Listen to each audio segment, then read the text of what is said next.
Assalamualaikum warahmatullahi wabarakatuh. Balik lagi channel ini, channel yang membahas seputaran ikan mas koki atau goldfish. Dan pada kesempatan kali ini saya akan membahas tentang cara pengobatan sederhana ikan yang terkena penyakit swim bladder atau berenang terbalik.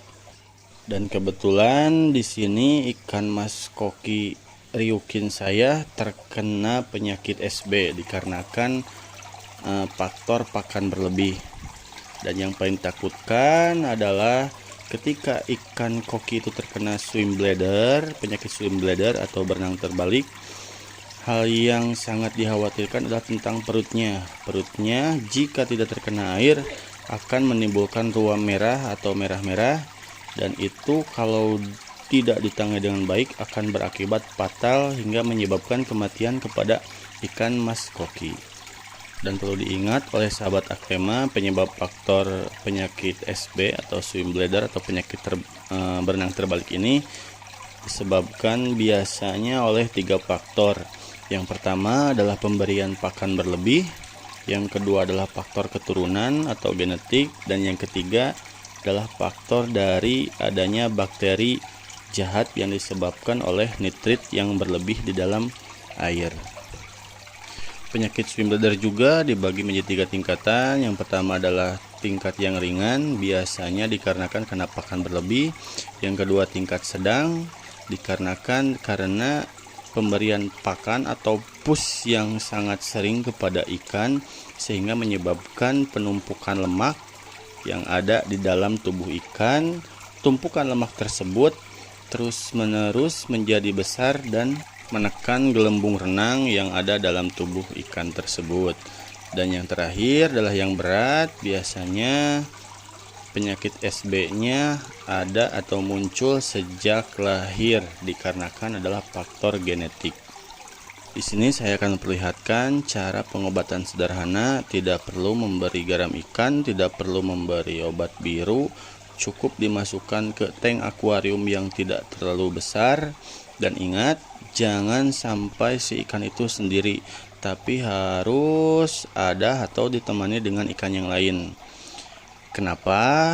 Karena itu untuk stimulus atau rangsangan kepada ikan yang terkena SB supaya dia itu terus bergerak sehingga metabolisme dalam tubuh ikan menjadi baik kembali dan mengeluarkan kotoran atau pup.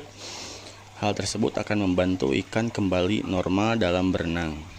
Dan ada tambahan juga untuk sahabat Aquema yang berada di daerah dingin, bisa ditambahkan heater atau pemanas. Dengan menambahkan heater atau pemanas air dalam akuarium, hal tersebut bisa merangsang atau menjaga metabolisme ikan mas koki terjaga dengan sangat baik dan bisa cepat mengeluarkan feses atau kotorannya. Dikarenakan faktor yang seringkali membuat terjadinya swim bladder adalah gara-gara si ikan itu tidak mengeluarkan kotoran atau tidak mengeluarkan feses dalam perutnya, sehingga perut tersebut atau perut ikannya itu kembung dan menjadi terbalik. Sini juga saya menambahkan temannya satu lagi, ikan koki Ryukin juga, agar cepat merangsang ikan yang terkena swim bladder. Tapi ingat, sahabat Aquema harus memasukkan ikan koki yang membantu, bukan yang membuli. Karena sering kita jumpai jika ada teman ikannya yang sakit, ikan yang satu lagi datang untuk membuli, menggerogoti sampai dengan si matanya itu tersedot oleh mulut ikan koki yang lainnya. Proses ini bisa sahabat Aquema lakukan dari 4 sampai dengan 5 jam. Dan ketika saya sudah tinggalkan 4 sampai 5 jam, alhamdulillah koki Ryukin yang tadi terkena swim bladder udah berangsur-angsur membaik. Dan perlu sahabat ingat, ketika dalam fase karantina itu, koki Ryukin yang terkena SB atau swim bladder atau berenang terbalik, jangan sesekali dikasih pakan. Tetap puasakan sampai dia itu kembali normal dan berenang seperti biasanya. Tetapi Pasti ada sahabat Akrema yang tidak setuju dengan cara pengobatan sederhana saya seperti ini, dikarenakan dari dulu biasanya ikan koki yang terkena SB atau swim bladder itu suka dikarantina terpisah dan menyendiri. Hal yang saya temui atau praktekkan di lapangan langsung atau di akuarium langsung, jika ikan mas koki yang terkena swim bladder dibiarkan sendiri tanpa adanya rangsangan, tanpa adanya stimulus dari ikan koki yang lainnya, biasanya dia itu akan malas bergerak dan lambat laun menyebabkan kematian pada ikan mas koki. Oke, di sini kita lihat ikan ryukinya masih ada memar-memar merah dikarenakan ya belum full 1 hari dari dia terkena atau sembuh dari terkena penyakit swim bladder. Dan mudah-mudahan besok memar atau ruam merah itu sudah tidak ada. Tambahan lagi, biasanya itu jenis-jenis ikan yang suka atau sering terkena swim bladder adalah jenis ikan, kalau Sundanya mah buntet, atau ikan yang kembung atau yang bantet. Bisa juga ryukin, bisa juga oranda bagong, bisa juga oranda shorttail. Tapi tidak menutup kemungkinan ikan yang long tail juga bisa terkena swim bladder.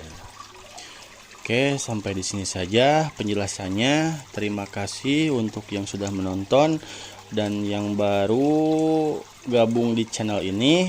Selamat datang. Support terus channel ini sampai channel ini menjadi lebih bermanfaat untuk semua pecinta ikan mas koki atau goldfish.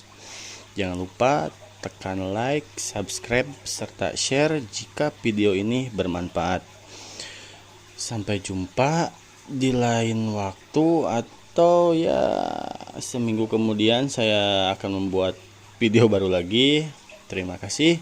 Assalamualaikum warahmatullahi wabarakatuh.